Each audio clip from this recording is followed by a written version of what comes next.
Yeah. Okay. When he has time and opportunity, after the performance of his he should exploit them in Okay, thank you very much. So the first analect mentioned about learning and how you're going to think about it. This time, it's talking about how you make decisions between good and evil. The first line states that moral cowardice to leave undone what one perceives to be right to do. Okay, what is moral cowardice? What is morals? Morals are your set of Values. the things that you think that are good. Okay? What is cowardice? Coward. This is somebody Lack of courage. Lack of who doesn't have courage to do something and who's always afraid. When you are being called Shy. a coward, ano ka? Matatakot ka. Takutin. A person who scared ka. You're such a coward. It is moral cowardice if you know what is the right thing to do, but you still do Yun not lang. do it.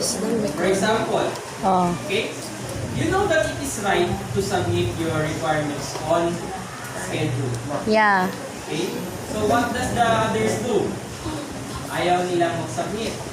What do? They submit after the due date. Now that is moral cowardice. You know what is right, but you still do not do it. Next. Or busy. What about achieving something? Okay? When you're given the choice between getting a grade of 0 or passing the exam, you will always choose passing the exam, even if it means that you have to cheat. Now, No. you know in yourself that cheating is wrong, but you still do it. That is moral cowardice. Okay? Now, a lot of you, kasi di pa din nyo maintindihan yung sa office thing kasi you don't work yet. But let's put it, for example, grade levels. Okay? Dito kasi, Confucius is saying, it's better for somebody not to be a certain grade level if he or she thinks that he does not deserve to be there. Kasi you see a lot of people who are not even that good at reading, not even that good at writing, but they are still proceeding to the next grade level. Ano ibig sabihin ito?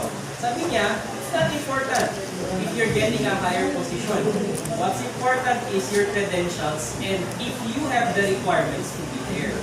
Kasi at the end of the day, ano naman ngayon, pag grade 8 ka na, pero yung skills mo from grade 5. Okay? Naglolo mo lang sarili mo.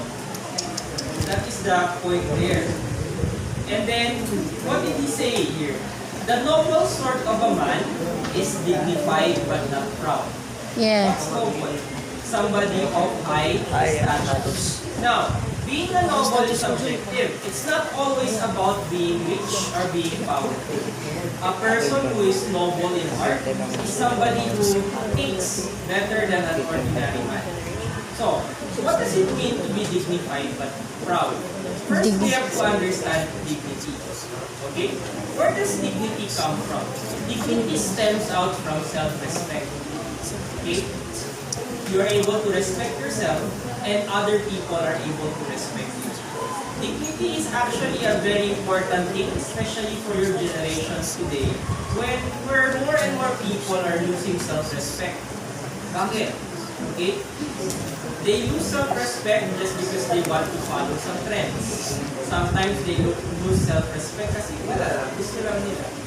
Okay? Let's say for example, okay, in the Muslim culture, you do have to cover yourself. Yeah.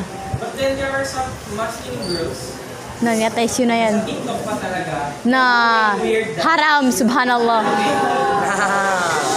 Now, Renegade. Illegal. Renegade. they know in their self that it's wrong. Okay? But they still do it. Why do they do it? Because they think it's fun. They think that they will get the approval of other people.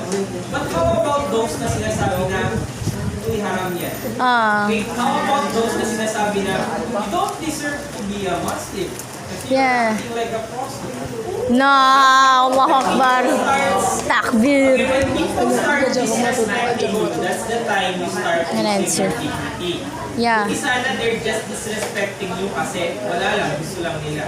Pero you are being disrespected because of what you do.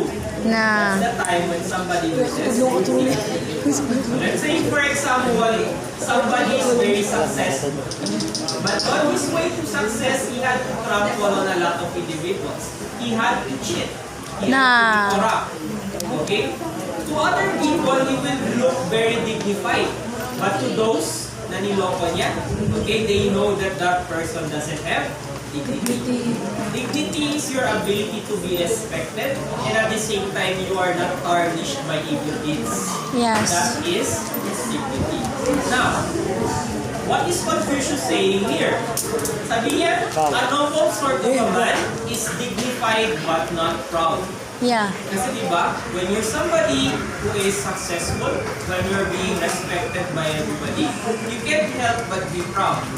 Okay? Okay lang yun deep inside. But if you start to be overconfident about your abilities, you start to be arrogant, Pride. okay, you're not a noble sort of a man according to Confucius. So, you have to be dignified, but humble. You're not somebody who will be Oh. telling everybody Sana all cute. everything that she have achieved. Sabi niya, what is the inferior man? The inferior man is proud but not dignified.